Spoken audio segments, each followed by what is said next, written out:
नमस्कार मित्रांनो, लग्नाची बेडी या आजच्या भागामध्ये आपण बघणार आहोत की विनायकला भेटण्यासाठी म्हणजे विनायक व्यवस्थित आहे की नाही हे बघण्यासाठी आश्रमातील जे मॅनेजर आणि कमिटी मेंबर असतात ते आलेले असतात।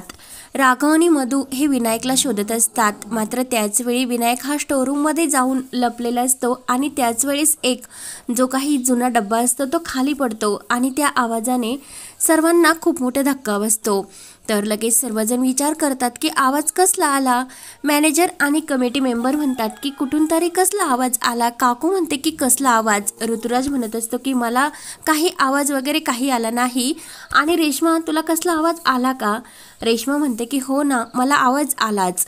तर काकू ही डोळे असून रेश्माकडे बघत असते, तेव्हा लगेच रेश्मा म्हणत असते की हो काहीतरी स्टोरूम मध्ये पडले असेल। तर राजश्री म्हणते की हो सणासुदीचे दिवस आहे, राजश्री स्टोरूम मध्ये काही आवरत असेल, सामान काढत असेल, तो आवाज असेल। त्यानंतर विनायक तिथे लपून बसलेला असतो आणि विनायकची अवस्था खूप अशी बेशुद्ध पडल्यासारखी होत असते आणि त्याच वेळेस राघव आणि मधू तिथे धावत येतात। मधू म्हणत असते की विनायक येथे पोहोचलाच कसा, त्याला पायाने चालता सुद्धा येत नाही। तर आता राघव म्हणतो की शांत बसा, कोणीही आरडाओरडा करू नका। म्हणून राघव हा विनायकला शुद्धीवर आणण्याचा प्रयत्न करत असतो।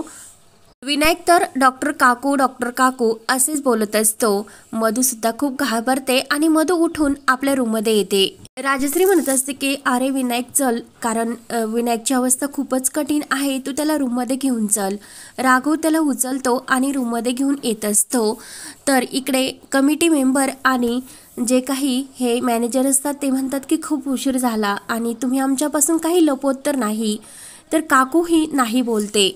काकू म्हणते अहो तो दिवसभर खूप खेळतो आणि खेळल्याने तो दमतो, त्यामुळे त्याला झोप गाढ इतकी लागते की 2-3 तास तो उठतच नाही। तर कमिटी मेंबर म्हणत असतात की ठीक आहे, विनू इतक्या आनंदात आहे तर मग तुम्ही आम्हाला दरवाजातूनच त्याला दाखवा, मग लगेच आम्हाला निघायला सुद्धा खूप उशीरच होतो, निघावे लागेल। तेव्हा मात्र काकू तर डोक्यालाच हात लावते। तेव्हा मॅनेजर आणि कमिटी मेंबर हे विनायकला बघण्यासाठी उठतात, तेव्हा मॅनेजरच्या मोबाईलवर एक अर्जंट कॉल येतो आणि त्यांना अर्जंट आश्रमात बोलवले जाते। तेव्हा ते म्हणतात की आता आम्ही विनायकला नाही बघू शकत, त्यामुळे त्याला बघण्यासाठी आम्ही नक्की संध्याकाळी येतो। काकू म्हणते की हो या ना, तुम्ही नक्की जेवायलाच या। काकू आणि ऋतुराज यांच्या जीवात जीव येतो। त्यानंतर इकडे राघव विनायकला घेऊन रूममध्ये येतो आणि त्याच्या तोंडावर पाणी शिपडत असतात। तर लगेच तेवढ्यात तिथे काकू येते। मधू विचारते की ते अधिकारी गेले का? काकू म्हणते की हो आत्ता गेले, पण ते संध्याकाळी परत विनायकला बघण्यासाठी येणार आहे। विनायक मात्र डॉक्टर काकू असेच बोलत असतो आणि तो शुद्धीवर सुद्धा नसतो। विनायक काही ऐकायला तयार नसतो, तो म्हणत असतो की काही करा पण डॉक्टर काकूला येथे घेऊनच या। राजश्री म्हणते की ठीक आहे विनायक, तू आता आराम कर, तुझ्या डॉक्टर काकूला आपण घेऊन यात। तर राजश्री ही राघव आणि मधूला म्हणत असते की तुम्ही त्याला आराम करून द्या, नंतर आपण काय बोलायचे ते बोलू। तेव्हा सर्वजण एकमेकांकडे बघत असतात। त्यानंतर इकडे सर्वजण एकत्र बसतात। तर काकू म्हणत असते की बरं झालं ते मॅनेजर यांना अर्जंट एक काम निघले म्हणून ते गेले, नाही तर आपण तोंडघाशी पडलो असतो। तेवढ्यात मधू धावतच येते आणि आई काकू विनायक पुन्हा पॅनिक झाला, बहुतेक राघवने त्याला लंडनच्या त्या हॉस्पिटलबद्दल सांगितले असणार। तर सर्वजणांना आणखीनच धक्का बसतो। मधू म्हणत असते की विनायकला बहुतेक डॉक्टर काकू आहे ना त्यांच्याकडूनच ट्रीटमेंट घ्यायची असेल, म्हणूनच तो इतका पॅनिक होतो। तर काकू म्हणते की विनायका आता काय करावं रे? मधू म्हणत असते की मी काही करते पण आता डॉक्टर काकूंना फोनच करते, म्हणून ती आपला मोबाईलच बघत असते। तेवढ्यात ते मॅनेजर आणि कमिटी मेंबर पुन्हा येतात। त्यांना बघून सर्वांचे तर मात्र होशच उडतात। तेव्हा लगेच ते मॅनेजर विचारतात की मधुराणी आता विनायक तर उठला असेल ना? तेवढ्यात राघव हा विनायकला घेऊनच येत असतो। काकू म्हणते की हो उठला ना, आणि हा बघा विनायक। कमिटी मेंबर विचारतात की अहो ताई, तुम्ही तर म्हटल्या होत्या की विनायक हा रिकवर होतो आणि तो आता खूप आनंदात सुद्धा आहे, मग विनायकची स्थिती अशी का असेल? राघव म्हणतो की हो, आणि त्याच्या पायाचं दुखणं तुम्हाला तर माहिती आहेच ना, केव्हाही त्याला त्रास होऊ शकतो, त्यामुळे आत्ताच थोड्या वेळापूर्वी त्याला हा पायाचा त्रास सुरू झाला। तेव्हा लगेच कमिटी मेंबर म्हणतात की विनायक बाळा, तो आमच्यापर्यंत चालून येऊ शकतो का? तर राघव म्हणत असतो की नाही हो, त्याचा पाय खूप असा दुखतो, त्यामुळे तो चालू शकत नाही। तर ते मॅनेजर म्हणतात की म्हणजे तुम्ही आम्हाला चुकीची माहिती दिली। तेव्हा लगेच विनायक हा राघवच्या कडेवरून खाली उतरतो आणि विनायक लगेच दरवाजात येतो. तर दरवाजात सिंधू आणि सावी ह्या दोघी उभ्या असतात. तर सिंधू आणि सावीला बघून विनायक इतका खुश झालेला असतो. तेव्हा सिंधू लगेच विनायकला प्रेमाने मिठी मारते आणि सर्वजण आश्चर्याने त्या सर्वांकडे बघतच असतात आणि ते कमिटी मेंबर सुद्धा खूप धक्क्याने तिकडे बघत असतात, कारण विनायक चक्क चालायला लागलेला असतो. सर्वांना खूप असा चमत्कारच वाटतो.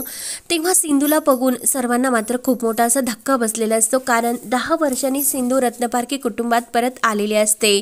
सर्वजण एकमेकांकडे बघत असतात.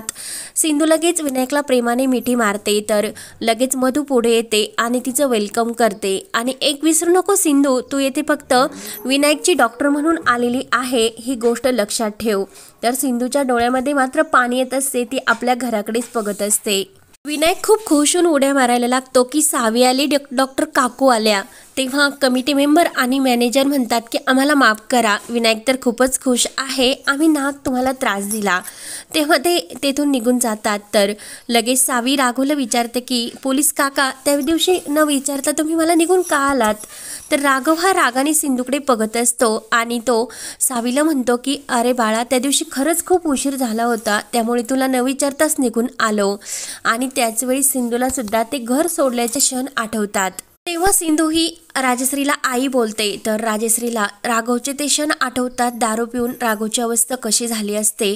तेव्हा लगेच राजश्री ही रागाने सिंधूला म्हणत असते की तू मला आई सुद्धा म्हणू नको, कारण आई म्हणण्याचा हक्क तुम्ही गमावलेला आहे.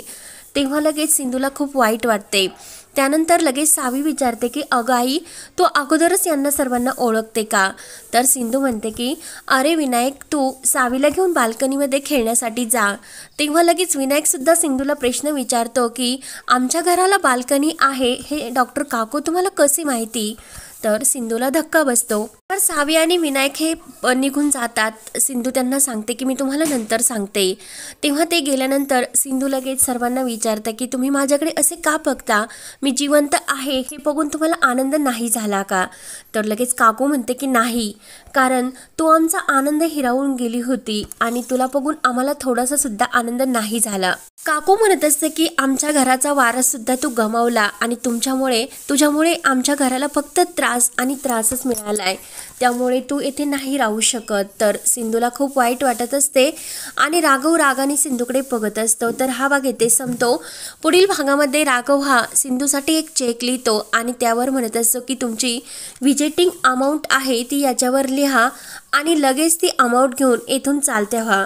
तर लगेच राघव तो चेक सिंधूच्या अंगावर फेकतो. सिंधूला वाईट वाटत असते की तिच्या डोळ्यात पाणी येते आणि सिंधू ती चेक उचलते आणि राघवला म्हणत असते की मी माझी अमाऊंट यावर नाही लिहू शकत, कारण आता इथून पुढे मी विनायकचा उपचार सुद्धा करणार नाही, त्यामुळे आपली सिंधू ही परत जायला निघते. तर आता राघव परत सिंधूला मोठ्या मानाने कसा घेऊन येणार आणि शेवटीच राघवला हार कशी पत्करावी लागते ते पाहण्यासाठी आपल्या चॅनलला नक्की सबस्क्राईब करत रहा. धन्यवाद.